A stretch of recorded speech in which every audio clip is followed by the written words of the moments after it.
सत्यहिंदी.com के इस खास कार्यक्रम द विजय त्रिवेदी शो में आपका बहुत बहुत स्वागत है। देश में इस वक्त राम जन्मभूमि के भूमि पूजन शिलान्यास की चर्चा चल रही है।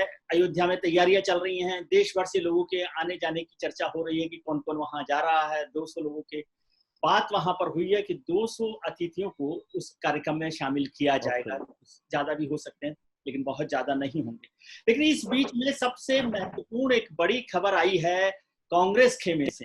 कांग्रेस के वरिष्ठ नेता दिग्विजय सिंह जी ने आज ट्वीट करके कहा है कि ये राम मंदिर का जो काम है ये देश के जो जनमानस है उसका सपना है और वो पूरा हो रहा है। बहुत अच्छी बात है, लेकिन सही मुहूर्त पे नहीं हो रहा क्योंकि मुहूर्त इस समय ठीक नहीं है। कोई मुहूर्त नहीं है राम जन्मभूमि के भूमि पूजन का। लेकिन उससे बड़ी बात उन्होंने पॉलिटिकल बात कही है कि ये राम जन्मभूमि का भूमि पूजन उनके पुराने नेता स्वर्गीय राजीव गांधी का सपना था। यानी कि रामलला का भव्य मंदिर का निर्माण राजीव गांधी का सपना था। इस राजीव गांधी के सपने को पूरा कर रही है मौजूदा भारतीय जनता पार्टी की सरकार नरेंद्र मोदी। तो हमारे साथ भारतीय जनता पार्टी के प्रवक्ता सुदेश वर्मा जी मौजूद हैं और लखनऊ से वरिष्ठ पत्रकार रामदत्त त्रिपाठी जो पूरे अयोध्या मूवमेंट से जुड़े रहे हैं। इस पर हम चर्चा शुरू करेंगे, लेकिन उससे पहले एक अपील कि सत्यहिंदी.com को आपका दोस्ती, आपका प्यार, आपकी मोहब्बत, आपका स्नेह हमेशा मिलता रहा है और हम सत्य की पत्रकारिता करने की कोशिश कर रहे हैं। इस सत्य की पत्रकारिता, सच के पास पहुंचने की जो कोशिश है, इसमें आपका सहयोग बहुत जरूरी है। उसके लिए आप इस वीडियो के नीचे डिस्क्रिप्शन में लिंक को यदि क्लिक करेंगे तो हमें मदद मिलेगी। अब चर्चा अयोध्या में भूमि पूजन की। 5 अगस्त को प्रधानमंत्री नरेंद्र मोदी अयोध्या में भूमि पूजन करेंगे। महत्वपूर्ण बात कांग्रेस खेमे से आई, जहां दिग्विजय सिंह ने ट्वीट करके कहा कि राजीव गांधी का सपना पूरा हो रहा है। ये राजीव गांधी का सपना था। तो सुदेश वर्मा जी, आपको बहुत बहुत बधाई, आपको मुबारकबाद कि आप कांग्रेस के नेता और पूर्व प्रधानमंत्री राजीव गांधी जी के सपने को पूरा कर रहे हैं। जी देखिए, अगर हम राजीव गांधी जी के, स्वर्गीय राजीव गांधी जी के सपनों को अगर इतने शिद्दत से पूरा कर सकते हैं तो आप समझिए महात्मा गांधी जी के सपनों को हम कितने शिद्दत से पूरा करेंगे। और उनका सपना था कि कांग्रेस कभी पॉलिटिकल पार्टी न बने, उसको डिसबैंड कर दिया जाए और बाकी लोग जो हैं जिन्होंने स्वतंत्रता संग्राम में पार्टिसिपेट किया वो जिस पार्टी में जाना चाहें, भारत माँ की सेवा करना चाहें वैसे करें। तो उस ओर भी हम लोग शुरुआत कर चुके हैं। देखिए, कांग्रेस बहुत कंफ्यूज्ड है, इससे पता नहीं है क्या करना है क्या नहीं करना है। हम तो मानते हैं कि देखिए भगवान श्री राम जो हैं, पता नहीं कितनी श्रद्धा होगी दिग्विजय सिंह जी को और कांग्रेस के नेताओं को, क्योंकि वो लोग तो जनेऊधारी हिंदू जब चुनाव होता है तो अपने आप को साबित करते हैं, और जब भगवान श्री राम के राम सेतु की बात आती है तो बोल देते हैं राम काल्पनिक थे, वहाँ कोई एग्जिस्टेंस ही नहीं था। जो एफिडेविट कोर्ट में दिया था उसके बाद तो उनकी हिंदू धर्म में आस्था ही नहीं है, क्योंकि हिंदू धर्म ये के तो मानिए बहुत बड़े सुदेश जी प्रतीक कि चिन्ह राजीव है। गांधी जी ने 1986 में ताला खुलवाया, ताला खुलाकर आंदोलन को। देखिए, आपको आपको आपको पता है, आप बहुत सीनियर पत्रकार हैं और आप उस दौर से गुजरे हैं कि ताला क्यों खुलवाया था। उस समय साहबानों का केस हुआ था। साहबानों के केस में बताया गया कि उन्होंने अपीजमेंट किया, सुप्रीम कोर्ट के जजमेंट को बदल दिया, जिस पर आरिफ मोहम्मद खान जो यंगेस्ट मिनिस्टर थे उन्होंने रिजाइन किया और अपीज करने के लिए दूसरे सेक्शन को, वो अपीजमेंट उनकी पॉलिसी थी। वहाँ महाभारत और रामायण सीरियल लॉन्च हुआ और दूरदर्शन पर, और यहाँ ताला खुलवाया गया कि देखो हम नहीं, तुम्हारे खिलाफ नहीं है। ये कोई श्रद्धा से नहीं हुआ था, ये वोट बैंक पॉलिटिक्स के लिए हुआ था। उसको वो श्रद्धा बोलते हैं तो हम तो यही मानेंगे कि भगवान श्री राम ने सद्बुद्धि दे दी है दिग्विजय सिंह को और बाकी लोगों को हिंदू धर्म में अपनी आस्था व्यक्त करें, क्योंकि हिंदू धर्म ही नहीं है, ये तो एक महान काव्य है अपने आप में। कैसे सभ्यता को आगे बढ़ाया जाए, कैसे हम लोग जिए अपनी जिंदगी को राइटियसनेस के थ्रू, राम राज्य की कल्पना जो हमारे राष्ट्रपिता महात्मा गांधी जी ने की थी, राइटियसनेस पर ही तो बेस, धर्म को आप डिटैच तो कर नहीं सकते। ठीक है त्रिपाठी जी, आप पूरे मूवमेंट को इतने करीब से, इतने लंबे समय से देखते रहे हैं। सुदेश जी ने कहा कि कांग्रेस जो है ये वोट बैंक पॉलिटिक्स कर रही थी। कि पूरा अयोध्या मूवमेंट जवाहरलाल नेहरू से फिर चर्चा करेंगे, यदि 1949 से ही नहीं तो कम से कम राजीव गांधी के वक्त से, जब 1986 में ताला खुला, फिर समाजवादी पार्टी की सरकार का जो कार सेवा का जो 1990 की घटना है, और फिर भारतीय जनता पार्टी के मुख्यमंत्री कल्याण सिंह के वक्त 92 में बाबरी मस्जिद का गिरना है, और आज 2020 में भारतीय जनता पार्टी के मुख्यमंत्री योगी आदित्यनाथ और प्रधानमंत्री नरेंद्र मोदी की मौजूदगी में भूमि पूजन। ये सब श्रद्धा और वोट बैंक बैंक पॉलिटिक्स का मिला जुला रूप है, या कैसे आप इसको देख? देखिए, जहां तक राम जन्मभूमि का मुद्दा है, राम कृष्ण शिव, ये तो कोई उसमें दो राय नहीं है कि वो भारतीय जनमानस में रचे बसे हैं। जो नास्तिक हैं वो भी मानते थे, डॉक्टर लोहिया जैसे नास्तिक भी रामायण मेला कराते थे। और जहां तक इस मुद्दे को छेड़ने की बात है, तो देखिए, इसको सबसे पहले छेड़ा था करपात्री जी महाराज ने, जो बहुत पुराने संत थे, 1948 में ही। और जो उनकी राम राज्य परिषद थी 52 में, उसके घोषणा पत्र में भी ये बात थी। तो ये तो उसका एक पहलू हुआ। उसी बीच 49 में वहां मूर्तियां रखी गई, जिसमें तमाम लोकल लोग इन्वॉल्व थे। ये हुआ, उसके बाद अपना कोर्ट में चल रहा था। देखिए, अगर मंदिर बनने का श्रेय किसी को देना है, तो मैं तो ये कहूंगा कि ये श्रेय सीधे सीधे सुप्रीम कोर्ट को जाता है, क्योंकि उन्होंने अपने विशेषाधिकारों का इस्तेमाल करके इसको सुलझाया जी। क्योंकि वो मसला बहुत जटिल था, कितनी सरकारें आई गई, कितने सरकारें, इसी चुनाव इसी मुद्दे पे हुए कितने बार। और चाहे वो राजीव गांधी ने भी 89 में राम राज्य का नारा दे के चुनाव अभियान शुरू किया था, अयोध्या से जब शिलान्यास कराया था राजीव गांधी ने, उस समय भी थोड़ा कानून में हेर फेर करके जमीन की पैमाइश में, क्योंकि वो विवादित 23 प्लाट में आता था और कोर्ट ने रोक लगाई थी।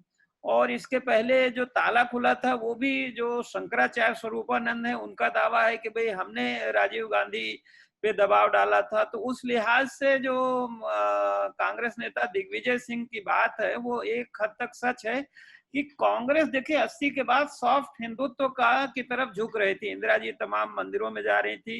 राम कथा पार्क के लिए वहां 42 एकड़ जमीन एक्वायर हुई थी, राम की पैड़ी बनी थी। लेकिन कांग्रेस का अप्रोच ये था कि भाई सबको समझा बुझा के करना। और इसके लिए राजीव गांधी को कहा था कि मंदिर वहीं शिलान्यास वहीं करवाया जाए, ऐसी जानकारी मुझे। देवराहा बाबा ने भी राजीव गांधी को, तो देवराहा बाबा ने हस्तक्षेप किया था और शिलान्यास, और शायद उस समय मेरा अपना अनुमान है कि इस तरह की कोई अंडरस्टैंडिंग थी कि जैसे बनारस में अगल बगल है, मथुरा में बन जाए। लेकिन विश्व हिंदू परिषद ने बाद में उसको भी मना कर दिया, क्योंकि लोग कहते यही हैं कि विश्व हिंदू परिषद और बीजेपी चाहते नहीं थे कि ये मामला किसी तरह सुलझे जब तक कि उनको एब्सोल्यूट इसका पावर न मिल जाए राजनीति में।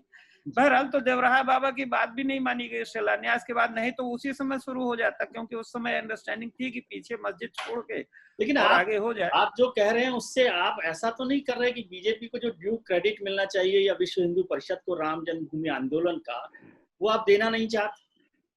नहीं, क्रेडिट बिल्कुल है। बीजेपी ने उसको देखिए, बीजेपी ने पहली बार खुल के पालमपुर का जो प्रस्ताव है 89 में खुल के पास किया। बाकी राम जन्मभूमि के पक्ष में बाकी पॉलिटिकल पार्टीज खुल के नहीं आ रही थी, क्योंकि वो इस तरह से। और विश्व हिंदू परिषद ने इस आंदोलन को घर घर पहुंचाया, 5.5 लाख गांव से जो शिला पूजन। तो उस आंदोलन को जो शंकराचार्य या राजीव गांधी उसको सॉफ्ट हिंदू, तो राम कथा पार्क बना के, राम की पैड़ी बना के, वो चाहते थे कि भाई मस्जिद उधर बनी रहे और हिंदुओं के लिए कुछ हो जाए, मतलब एक उनके, तो उसको एक जो आक्रामक हिंदुत्व का रूप तो दिया ही दिया विश्व हिंदू परिषद ने, और इसीलिए भी मस्जिद गिराई गई। और क्योंकि देखिए, विश्व हिंदू परिषद और बीजेपी की प्रॉब्लम ये रही कि कहते कुछ थे करते कुछ थे। भाई इन्होंने सुप्रीम कोर्ट में हलफनामा दिया था कि हम उसकी सुरक्षा करेंगे, लेकिन वहां जाके सबकी मौजूदगी में गिरी। और आज किसी भी बीजेपी के नेता में इतना नैतिक साहस नहीं है कि क्रेडिट ले। क्रेडिट क्यों नहीं लेते हैं उसको गिराने का? ना वीएचपी का कोई आदमी लेता है, ना बीजेपी का कोई आदमी लेता है, ना आरएसएस का, सब मौजूद थे। तो क्रेडिट लेना है तो फिर स्वीकार करना पड़ेगा ना कि भाई हमने गिराया। क्रेडिट तो सुप्रीम कोर्ट को ही जाएगा, क्योंकि सुप्रीम कोर्ट ने विशेषाधिकार का इस्तेमाल करके, देखिए जो एक्ट बना था जिसके तहत सुप्रीम कोर्ट ने फैसला दिया 1993 का जो लैंड एक्विजिशन एक्ट था, आपको भी मालूम है कि उसमें था कि ये 67 एकड़ जो किया था कि दोनों वहीं बनना था। लेकिन सुप्रीम कोर्ट ने झगड़ा टालने के लिए, शायद वो ज्यादा एक बड़ा विजन होगा उनको कि भाई आगे झगड़ा ना हो, इसलिए उनको कहा कि भाई दूर, एक विकल्प दिया था सरकार को कि चाहे वो वहीं दे दें और चाहे दूर दे दें। सरकार ने अपनी बुद्धि से ठीक जैसा समझा उनको दूर दिया। लेकिन एक बात यह है विजय जी कि राम मंदिर या राम जी सबके आस्था के विषय है, तो तमाम लोगों को दो चीजों पे ऐतराज हो रहा है। जैसा कि उन्होंने भी कहा कि भाई हमारे यहाँ बच्चा पैदा होने से लेके मरने तक हर काम पंचांग देख के होता है, रीति रिवाज से, भादों में नहीं होता। तो शंकराचार्य वगैरह ये सारे जो पंडित लोग हैं काशी के कह रहे हैं कि भाई इसको शुभ मुहूर्त में करना चाहिए, एक बात। दूसरे जो ट्रस्ट बना है, तो जो हिंदू धर्म के, सनातन हिंदू धर्म की जो मान्य संस्थाएं हैं, आप भी कुंभ में जाते हैं, जो अखाड़े हैं, जो शंकराचार्य हैं, तो ट्रस्ट में किसी को शामिल नहीं किया गया। और आज जो खबर आ रही है ये है कि जो 5 लोग मंच पे बैठेंगे वो उसमें आरएसएस प्रमुख भागवत जी भी होंगे। तो इन सब से ये हो रहा है कि आप एकाधिकार राम जी पे किसी का नहीं है ना, और राम जी का जो स्वरूप है वो सब मानते रहे। महात्मा गांधी और तुलसीदास से बड़ा कोई राम भक्त नहीं हुआ है जी, है ना जी। महात्मा गांधी से, तुलसीदास से, महात्मा गांधी और राजीव गांधी तक सब लोगों का राम पर अधिकार है। त्रिपाठी जी कह रहे हैं आप उस पर एकाधिकार करना चाहते हैं, सनातनी जो संस्थाएं हैं उनको नहीं आमंत्रित किया गया है। दूसरी जो पॉलिटिकल पार्टी है, सलमान खुर्शीद साहब जो कांग्रेस के वरिष्ठ नेता हैं, पहले मंत्री रहे हैं, उन्होंने भी कहा कि सभी पॉलिटिकल पार्टीज के लीडर्स को बुलाना चाहिए, उनको नहीं बुलाया गया है। तो ये आप राम पर जबरन कब्जा करके रखना चाहते हैं। एक सेकंड, सुविधा होगी। प्रधानमंत्री जी ने इस ट्रस्ट का ऐलान संसद में किया था जी। तो जब सरकार बना रही ट्रस्ट, तो फिर तो उनको कंसल्ट करना चाहिए, अपोजिशन पार्टीज को भी, और जो हिंदू धर्म की संस्थाएं हैं, मान्य संस्थाएं, जहां लोग जाते हैं, सिर झुकाते हैं, सब उनसे पूछा भी तक नहीं गया। ये शिकायत है उन लोगों को, तो ये शिकायत तो जायज लगती है। देखिए, इतने तार खोल दिए हैं रामदत्त त्रिपाठी जी ने कि मैं किन किन तारों का जवाब दूं, तो अच्छा होगा आप डिस्कशन में थोड़ा फोकस रखिए, तो मैं जवाब दूं। मैं 1 घंटा तो इसी पर बोल दूंगा जो उन्होंने तार खोले हैं। अभी जो पूजन के वक्त सबको नहीं बुलाया, इस पर चर्चा कर लें। नहीं, लेकिन पूजन की बात मैं करता हूँ, लेकिन जो इसके पहले इन्होंने बोला उसकी बात क्रेडिट लेने की बात, क्योंकि वो बहुत पॉलिटिकली रेलिवेंट है। हमें लगता है जब भी चर्चा होती है तो ऐसी बात होती है कि हम क्रेडिट लेने का प्रयास कर रहे हैं। देखिए, हमें क्रेडिट लेने की जरूरत नहीं है। मैं आपके साथ हूँ, आप सुप्रीम कोर्ट को देना चाहते हैं पूरा क्रेडिट, और सुप्रीम कोर्ट को क्रेडिट मिलना चाहिए, क्योंकि एक चीफ जस्टिस ने पूरे शिद्दत के साथ हिम्मत दिखाई और जो सही था सही को सही बोला, क्योंकि इलाहाबाद हाईकोर्ट का जजमेंट था इस पर, सत्य थे, और हम बहुत शुक्रगुजार हैं कि सुप्रीम कोर्ट ने एक स्टैंड लिया और ये फैसला दिया। क्रेडिट की कोई आवश्यकता नहीं, देखिए पूरे देश में लोग जानता है कि कौन कहाँ खड़ा है। वैसे लोग जो श्री राम का विरोध करते थे, वैसे लोग जिन्होंने पूरे डिले करने का प्रयास किया कि क्रेडिट हमें मिल जाएगा, अगर वो लोग वाकई में श्रद्धा रखते हैं तो उन्हें किसने रोका है? राहुल गांधी जी का तो कोई रिक्वेस्ट नहीं है। कांग्रेस में तो तरह तरह के बयान आ रहे हैं, कुछ लोग अपनी आस्था व्यक्त कर रहे हैं, कुछ लोग बोल रहे हैं नहीं पोस्टपोन करना चाहिए, कुछ लोगों ने ये भी कहा कि वर्चुअल होना चाहिए। तो ये कहाँ खड़े हैं पता ही नहीं है। जो श्रद्धालु हैं और जो डिजर्व करते हैं वो रिक्वेस्ट करेंगे, उन्हें बुलाया जा सकता है। ये तो ट्रस्ट के ऊपर है किसे बुलाना है किसे नहीं बुलाना है। और ये बोलना कि आरएसएस के चीफ जाएंगे, आरएसएस का क्या कंट्रीब्यूशन रहा है ये बताने की कोई आवश्यकता ही नहीं है, कोई मैनिपुलेट नहीं कर रहा है यहाँ। ये बात है जी, उसके बाद ट्रस्ट में कितनों को रखेंगे? लाखों। देखिए, हिंदू, सुनिए ना सर, मैं जवाब दे रहा हूँ, मैं जवाब दे रहा हूँ सर, मैं जवाब दे रहा हूँ, सुनिए ना। बात ये है कि हिंदू संस्था नाम की एक ही संस्था तो है नहीं, हिंदू कोई चर्च तो नहीं है, वेटिकन चर्च या कोई इस्लामिक कैलिफेट तो है नहीं। हिंदू तो अपने आप में लाखों ऑर्गेनाइजेशन है। हम हिंदू हैं, हम हिंदू हैं, तो किसको माने किसको नहीं माने? तो ट्रस्ट में तो कमी संख्या होगी ना।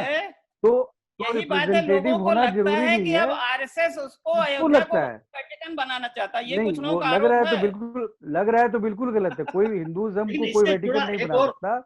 हिंदुज्म की खूबसूरती ये है कि हिंदुज्म एक अनऑर्गेनाइज धर्म है। ये धर्म बोलते हैं कि जो धर्म शंकराचार्य क्यों, एक शंकराचार्य क्यों, फिर बाकी लोगों को क्यों नहीं? एक अखाड़ा क्यों? कितने अखाड़े हैं सर? लाखों ऑर्गेनाइजेशन है। 13 अखाड़े, 4 शंकराचार्य थे। आप बोलेंगे कि हिंदू रिप्रेजेंट करता है, किसको बोलेंगे नहीं करता है? कोई सर यहाँ कोई यहाँ पर प्रतिस्पर्धा तो होती नहीं कि ज्यादा हिंदू कौन है, कि वेद को कौन जानता है, रामायण को कौन जानता है, ऐसी तो बात नहीं। सुदेश वर्मा भी कल बोल सकता है कि मैं हिंदू को रिप्रेजेंट करता हूँ, मुझे क्यों नहीं ट्रस्ट में रखा गया, मैं भी बोल सकता हूँ, आप भी बोल सकते हैं। हिंदुज्म तो ये लिबर्टी देता है ना। ऐसी कोई संस्था तो नहीं, हम लोग ऑर्गेनाइज तो है नहीं, ये सीट ऑफ पावर है, उनका रिप्रेजेंटेशन नहीं होगा, ऐसा तो नहीं है ना। सुनिए, कोर्ट के बोलने पर जहां तक मुझे ध्यान है, मेरे ख्याल से नवंबर 84 में जब राम जानकी रथ आया था, अयोध्या से लखनऊ आया था, बेगम हजरत महल पार्क में सभा हुई थी, तो त्रिवेदी जी आपको भी ध्यान होगा, उसमें प्रस्ताव ये पास हुआ था कि ये जमीन रामानंदी संप्रदाय के जो सर्वमान्य गुरु हैं रामानंदाचार्य शिव रामाचार्य जी को दी जाए ट्रस्ट बनाने के लिए, और वो बने। तो सवाल यह है कि आपने जो हिंदू धर्म, सनातन हिंदू धर्म जो कुंभ में और बाकी जगह जो रिप्रेजेंट करते हैं, जहां लोग जाते हैं, आपने उन सबको किनारे कर दिया। तो ये सर वही तो बता रहा हूँ सर, रामदत्त जी यही तो खूबसूरती है, रामदत्त जी यही तो खूबसूरती है, हमारे धर्म की यही तो खूबसूरती है कि आप बोलिएगा कि आप हिंदू रिप्रेजेंट करते हैं, आपको कोई डिनाई नहीं कर सकता है। ऐसा नहीं है कि एक संस्था बोले और वही संस्था को मानेंगे। ये तो हम लोग सब अपने आप में पंडित हैं, सब अपने आप में पढ़े लिखे हैं, ज्ञाता हैं, तो किसको आप बोलेंगे? इसलिए सरकार ने जो किया सुप्रीम कोर्ट के बोलने के बाद किया, बहुत सी संस्थाओं को लग सकता है उनको होना चाहिए था, वो नहीं है। मेरा तो छोटा सवाल, त्रिपाठी जी बड़े महाकाव्य महापंडित हैं, मेरा तो छोटा सा सवाल था, क्रेडिट की बात हो रही थी तो मैं थोड़ा कंफ्यूज रहता हूँ कि जो पूरा मूवमेंट हुआ उसका एक बड़ा जो कदम था वो था 6 दिसंबर 1992, जिस वक्त मस्जिद का ढांचा गिराया गया। ठीक है, जो त्रिपाठी जी कह रहे हैं थोड़ा सा मैं आपको थोड़ा सा करेक्ट करना चाहूंगा, ये मस्जिद नहीं था, ये डिस्प्यूटेड स्ट्रक्चर था, उसमें नमाज नहीं पढ़े गए थे, किसी ने मस्जिद इसको नहीं बोला है, तो आप भी मस्जिद मत बोलिए, ये बाबरी स्ट्रक्चर था, इसमें नमाज नहीं पढ़े गए थे। सुप्रीम कोर्ट के मुकदमे में बाबरी मस्जिद केस है, बाबरी मस्जिद बोलना सही नहीं है। ठीक है, मैं दूसरी बात, आपके विवादित ढांचे को, हाँ विवादित ढांचा इज द करेक्ट टर्म, विवादित ढांचे करेक्ट टर्म है विवादित ढांचा। नहीं त्रिवेदी जी याद दिलाइए कि इन्होंने आंदोलन शुरू किया था, सिंघल जी ने मस्जिद के खिलाफ, बाबरी मस्जिद बोलते थे, नहीं उस स्ट्रक्चर के खिलाफ किया था, वो स्ट्रक्चर जो हमारे बगल में था उसके साथ था, आपकी नमाज हो ही नहीं रही थी, मंदिर तोड़कर मस्जिद बनाई गई, नमाज तो कोर्ट के आदेश से बंद हुई थी, मंदिर तोड़कर मस्जिद बनाई गई, इसी से तो नाराजगी थी। सेक्शन 145 में जब मजिस्ट्रेट ने कुर्क किया तब नमाज बंद हुई थी भाई। ठीक है, जबरा मारे रोवे ने दे वाली बात। मैं दूसरा सवाल पूछना चाहता हूँ, मैं दूसरा ज्ञान हासिल करना चाहता हूँ सुरेश जी, कि जो था आप विवादित ढांचा कह रहे हो, हालांकि वो बाबरी मस्जिद, क्योंकि सारा झगड़ा ही मस्जिद बंद होने की वजह से था, तो उसको जो गिराया उसकी क्रेडिट आप क्यों नहीं लेना चाहते, जो त्रिपाठी जी पूछ रहे थे? अरे आराम से शान से आपने जब गिरा ही दिया, लाखों लोगों ने मिलकर, जिन्होंने भी गिराया नामजद ना हो, हालांकि जब अभी बाबरी मस्जिद विध्वंस का जो मामला है उसका फैसला आएगा, उसमें मुझे बताया गया कि ज्यादातर भारतीय जनता पार्टी के नेताओं ने हाथ झाड़ लिए कि भैया हमारा कोई लेना देना नहीं था, हमने गिराया नहीं, लेकिन वो तो खैर कोर्ट में जो फैसला होगा जो आएगा। लेकिन आप सार्वजनिक तौर पे जब राम मंदिर निर्माण की श्रेय लेना चाहते हैं तो बाबरी मस्जिद गिराने का भी श्रेय ले लीजिए, कौन मना कर रहा है? उसमें तो दिग्विजय सिंह जी भी आपके साथ नहीं है, थोड़ा अकेले क्रेडिट मिलेगा। चीजों को पर्सपेक्टिव में रख देते हैं, और भारतीय जनता पार्टी के नेता बहुत ईमानदार लोग हैं, वो कांग्रेसियों की तरह नहीं है।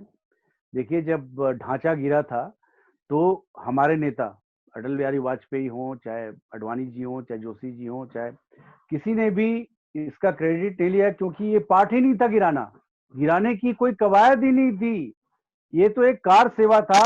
और अडवाणी जी ने ऑन रिकॉर्ड बोला है कि गिरने से बहुत नुकसान हुआ, और किसने गिराया इसी की तो कोर्ट में चल रही है। आपको पता है जो क्रिमिनल कॉन्स्पिरेसी का केस लादा गया है वो बाद में लादा गया, पहले नहीं था, साजिश थी ये।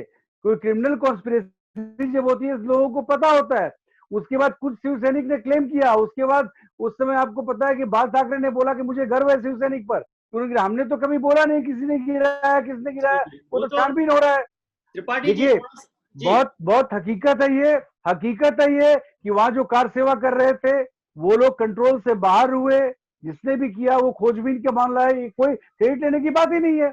अगर कुछ करते तो बोलते गिराना कोई एजेंडा नहीं था, हम तो इसको लेजिस्लेशन प्रोसेस के थ्रू चाहते थे कि वहां पर एक मंदिर, बड़े भव्य मंदिर निर्माण का प्रोसेस तो गिरने के बाद तो पूरी स्ट्रेटेजी ही बदल गई, और आपको भी पता है। त्रिपाठी जी थोड़ा सा मुझे करेक्ट कीजिए, सुरेश जी ने क्रिमिनल कॉन्स्पिरेसी केस का जिक्र किया तो मुझे ऐसा याद आता है, आपको ज्यादा समझ में आता होगा, याद होगा कि 2010 में जब कांग्रेस की सरकार थी, मनमोहन सिंह सरकार थी, तो जो मौजूदा लीडर्स हैं अडवाणी जी, जोशी जी, उमा भारती जी, सब पर से क्रिमिनल कॉन्स्पिरेसी का केस विड्रॉ कर लिया था सीबीआई ने। और 2017 में जब मौजूदा सरकार है बीजेपी सरकार, उस समय सीबीआई ने इस केस को फिर से क्रिमिनल कॉन्स्पिरेसी को कोर्ट में पेश किया। क्या है इसका, थोड़ा सा मुझे करेक्ट कीजिएगा। नहीं, वो सरकार ने नहीं किया था। देखिए उसमें क्या है, मैं जवाब 6 दिसंबर को, पहले बात 6 दिसंबर तो मैं भी इस पर बोलना चाहूंगा। सुनिए, 6 दिसंबर को 2 केस कायम हुए थे वहां अयोध्या में। एक था जो ये लोग राम कथा कुंज पे खड़े होके भाषण दे रहे थे, अशोक सिंघल जी, आडवाणी जी, इन लोगों का, कि भाई इन लोगों ने भड़काऊ भाषण दिया सांप्रदायिक, और उसकी वजह से एक तो केस ये था। और दूसरा केस बाबरी मस्जिद के विध्वंस का था, वो अज्ञात कारसेवकों के खिलाफ था। तमाम जो रिपोर्ट दर्ज होती हैं वो अज्ञात दर्ज होती हैं, और इन्वेस्टिगेशन के दौरान फिर उसमें आता है। दोनों केस पहले एक में ये लोग गिरफ्तार कर लिया यूपी की सीबीसीआईडी ने, माता टीला में रखा गया, और उसके बाद दूसरा केस दोनों को फिर सीबीआई को दे दिया गया। दोनों की ज्वाइंट चार्जशीट लगी थी, जिसमें सीबीआई ने कहा कि ये जो गिराने वाला काम था और जो ये मीटिंग हो रही थी, दोनों सब एक ही लार्जर, एक ही उसका पार्ट थे।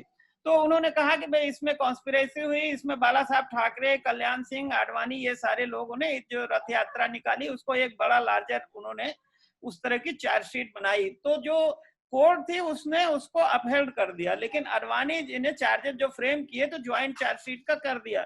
आडवाणी जी उसके खिलाफ हाई कोर्ट गए, जस्टिस भल्ला ने किया, उन्होंने कहा कि सब ठीक है, ज्वाइंट चार्जशीट वगैरह सब ठीक है, लेकिन चूंकि ये जो नोटिफिकेशन हाई कोर्ट ने कोर्ट बनाने का किया था, स्पेशल कोर्ट, चूंकि ये हाई कोर्ट का काम था, उसमें दोनों केस का जिक्र नहीं था। मतलब जो पहला केस था अज्ञात कारसे वाला नहीं था, नहीं, तो इसलिए वो अलग किया, और वो फिर रायबरेली चला गया। उसका सरकार से मतलब नहीं है, वो कोर्ट ने अलग किया।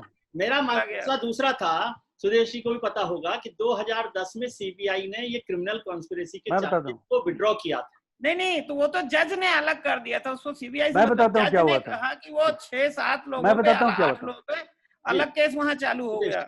मैं बताता हूँ क्या हुआ था, के खिलाफ यहाँ चालू हो गया। आप ठीक बोल रहे हैं विजय जी। सीबीआई ने जो चार्जेस विड्रॉ किए थे 2010 में, उसके खिलाफ कुछ लोग सुप्रीम कोर्ट गए, और फिर सुप्रीम कोर्ट ने बोला कि क्रिमिनल कॉन्स्पिरेसी का मुकदमा चलेगा, और उसके बाद फिर 2017 में रिस्टोर हुआ, और अभी ये मुकदमा चल रहा है। कोर्ट ने अलग किया था उसको। जितना मुझे समझ में आता है कि बीजेपी हमेशा कहती रही कि ये पॉलिटिकल वेंडेटा का केस है, मान लिया, तो पॉलिटिकल वेंडेटा के जो केस होते हैं, मतलब राजनीतिक नाराजगी वजह से, राजनीतिक दुश्मनी से जो केस दर्ज किए जाते हैं, आमतौर पर यह अनुभव रहा है कि जब सत्ता में दूसरी पार्टी आती है जिसके नेताओं के खिलाफ मुकदमे किए गए हैं, तो वो सरकार विड्रॉ कर लेती है, वो पार्टी विड्रॉ कर लेती है उन मुकदमों को। तो इन मुकदमों को भारतीय जनता पार्टी की सरकार, जो केंद्र में भी रही और उत्तर प्रदेश में भी रही, उन्होंने विड्रॉ क्यों नहीं किया? देखिए, इसके पीछे कारण आपको पता है, क्योंकि देखिए आपको पता है कि ये केस राम जन्मभूमि से रिलेटेड है, और आपको पता है कि हम जब ट्रिपल तलाक पर कानून ला सकते हैं, धारा 370 को हटाने की शुरुआत की, हमने हटा दिया, तो निश्चित ही हम ये भी कर सकते थे, राम मंदिर बनाने का रास्ता प्रशस्त कर सकते थे पार्लियामेंट के थ्रू, लेकिन हमने पार्लियामेंट के थ्रू नहीं किया, जुडिशियल प्रोसेस पर भरोसा किया, क्योंकि न्याय की उम्मीद हमेशा रहती है। न्याय जब तक अपना डिसीजन नहीं लेता है, तब तक ये कदम न लिया जाए तो बहुत अच्छा रहता है। यहाँ भी हमें न्याय से उम्मीद है, क्योंकि कोई गिल्टी नहीं है, हम लोग बहुत कॉन्फिडेंट हैं। ये देखिए, उस समय आडवाणी जी हो या जितने भी नेता, सब यही बोल रहे थे ढांचे के नजदीक मत जाएं। मैं पत्रकार था, मैंने आडवाणी जी का इंटरव्यू किया था, उन्होंने कहा था कि मुझे दुख हुआ क्योंकि मेरे लीडरशिप में ये हुआ और मैं रोक नहीं पाया। न्याय में भीड़ जब होती है ना, सुदेश जी, न्याय में सम्मान, अब जो भड़काऊ भाषण उन्होंने नहीं दिया था, भड़काऊ भाषण जो बोले रामदत्त जी, उन्होंने नहीं दिया था। हमारे नेता लोग बहुत रिस्पॉन्सिबल है, क्योंकि एजेंडा कार सेवा था, एजेंडा झांसा को गिराना नहीं था। क्रिमिनल कॉन्स्पिरेसी बाद में ऐड किया गया पॉलिटिकल रीजन से, और इसको कोर्ट के थ्रू विंडिकेट होना चाहिए।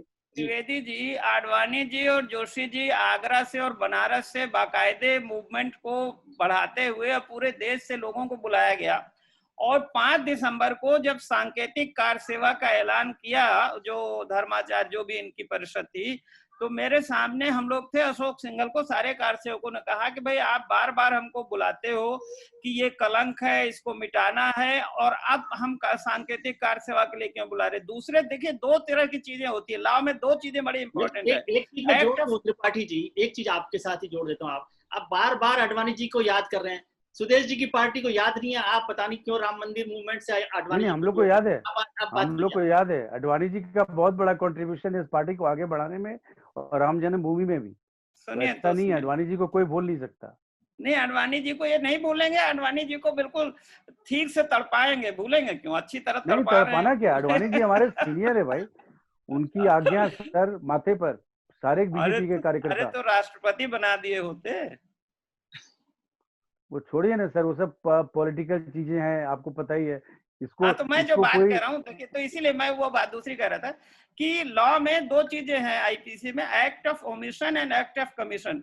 कल्याण सिंह चीफ मिनिस्टर थे, लॉ एंड ऑर्डर के इंचार्ज थे, होम मिनिस्टर, तो उन्होंने वादा किया था कि हम रक्षा करेंगे, और एक दूसरी तरफ पुलिस को आदेश दिया कि नहीं, कोई बल प्रयोग नहीं होगा, सीआरपी को नहीं जाने देना, कुछ नहीं करना। तो ये फिर क्यों पुलिस बनी क्यों है? आपने अगर रक्षा का वादा किया था, एक बात, वहीं आपने उनको टिका दिया मस्जिद के इर्द गिर्द।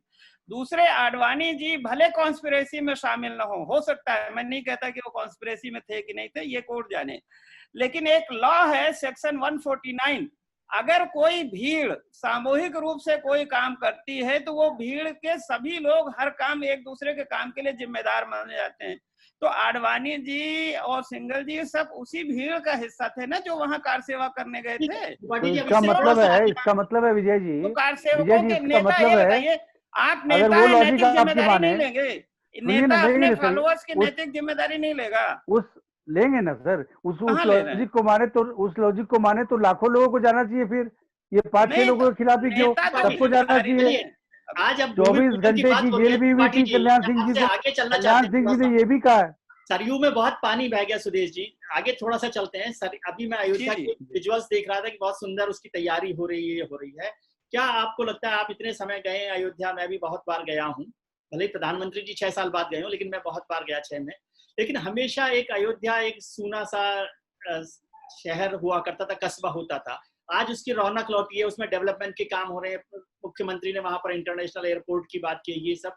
आपको लगता है कि ये काम एक महत्वपूर्ण कदम हो सकता है अयोध्या के विकास के लिए, खासतौर से इससे कोई बड़ा फायदा होगा?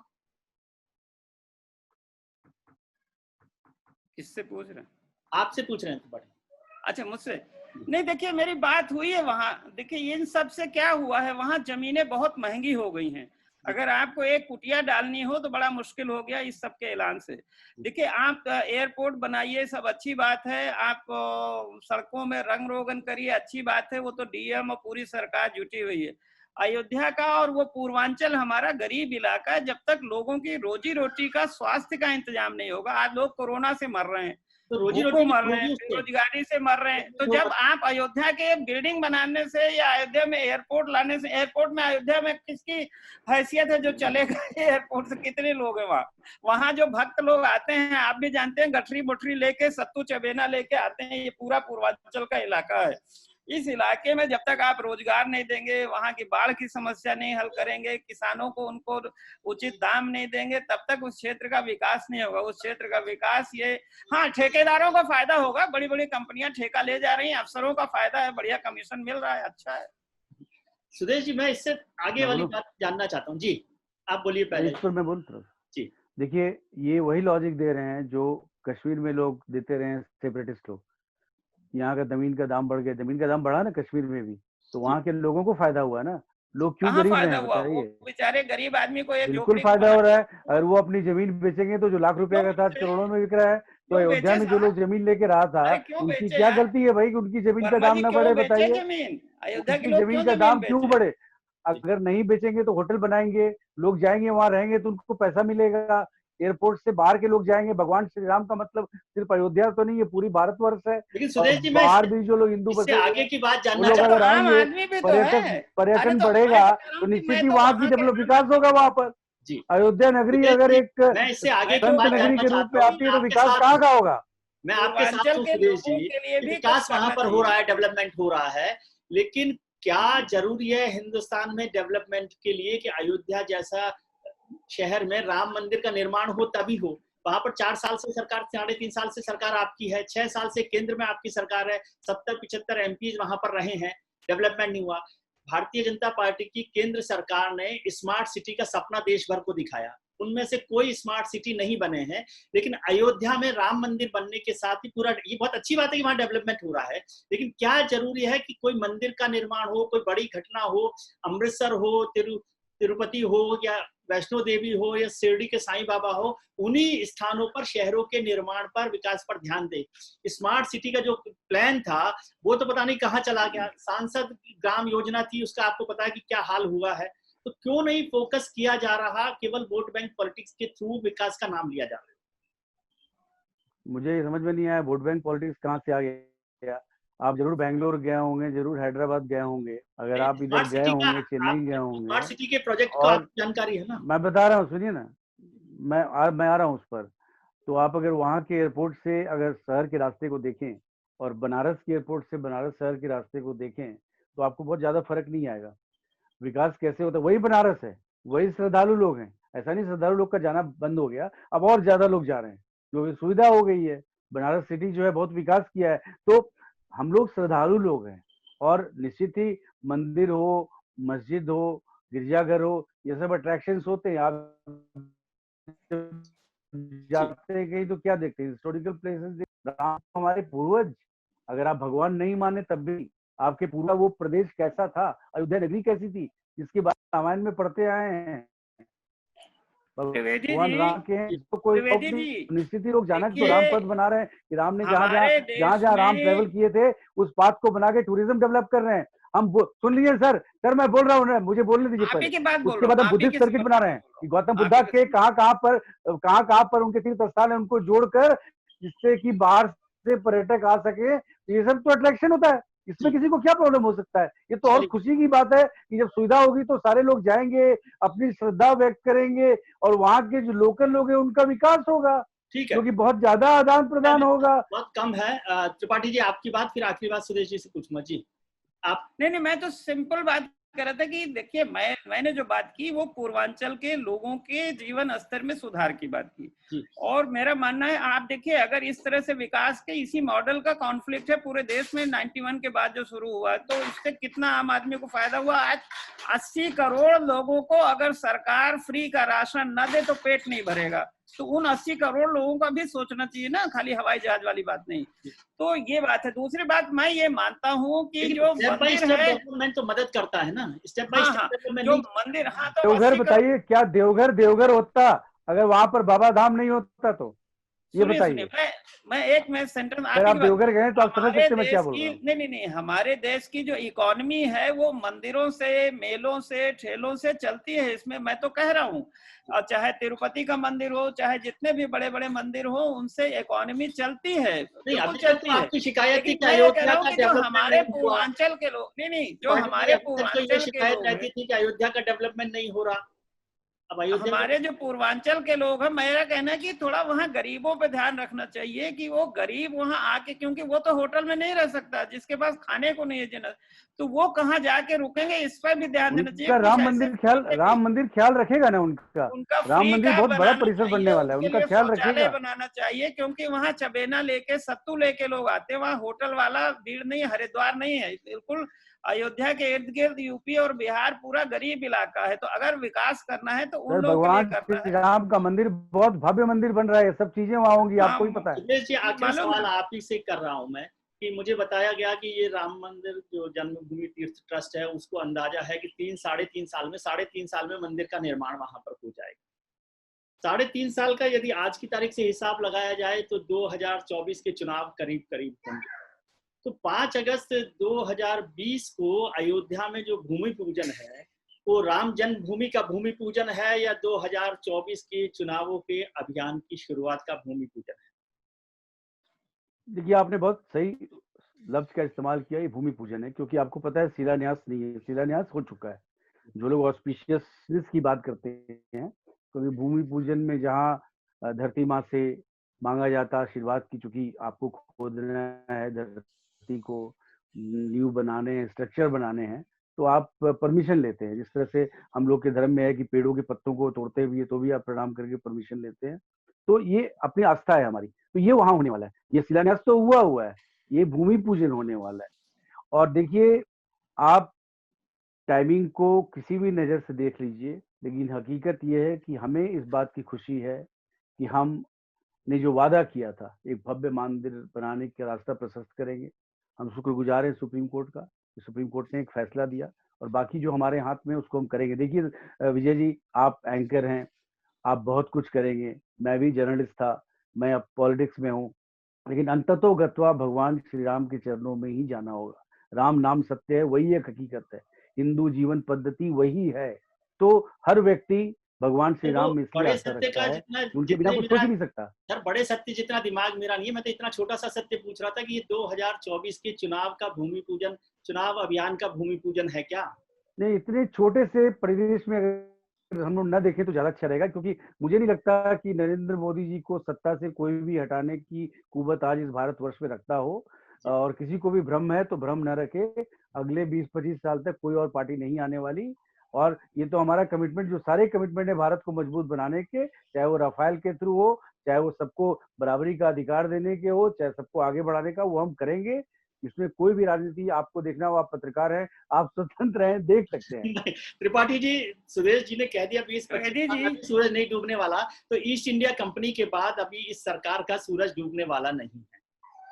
त्रिवेदी जी, कई देशों में जो वहाँ के राष्ट्राध्यक्ष हैं, जो शासन में हैं, वो रूस में भी, चीन में भी और जगह, वो अपने को आजीवन उन्होंने घोषित करा लिया है। तो क्या वर्मा जी ये कहना चाहते हैं कि पार्लियामेंट से मोदी जी को आजीवन बना देना चाहिए प्रधानमंत्री? लोग इतना प्यार करते हैं मोदी जी से, विश्वास करिए मेरा, चुनाव कराने की। रामचंद्र जी, उनकी आंखों में हमने वो खुशी के आंसू देखे हैं जब मोदी जी का नाम मैंने अपने गांव में जाके लिया है। बार-बार करा के मैं कहता हूँ कि मोदी जी नहीं हटने वाले। चलिए, बहुत बहुत धन्यवाद त्रिपाठी जी, आपका भी बहुत धन्यवाद। सुरेश जी, आपका भी बहुत धन्यवाद। अभी भूमि पूजन का कार्यक्रम हो जाए, उसके बाद आगे की बात देखेंगे। आप लोगों ने ज्ञानवर्धन किया, उसके लिए बहुत धन्यवाद और बहुत शुभकामनाएं। सुरेश जी आपको भी और त्रिपाठी जी आपको बहुत बहुत धन्यवाद। आप लोग अपना ध्यान रखिए और उनका ध्यान रखिए जो आपका ध्यान रखते हैं। खुश रहिए, खुश रखिए। शुक्रिया। सत्य हिंदी के और वीडियोस को देखने के लिए हमारे YouTube चैनल को सब्सक्राइब करें और सीधे नोटिफिकेशन पाने के लिए बेल आइकन दबाएं।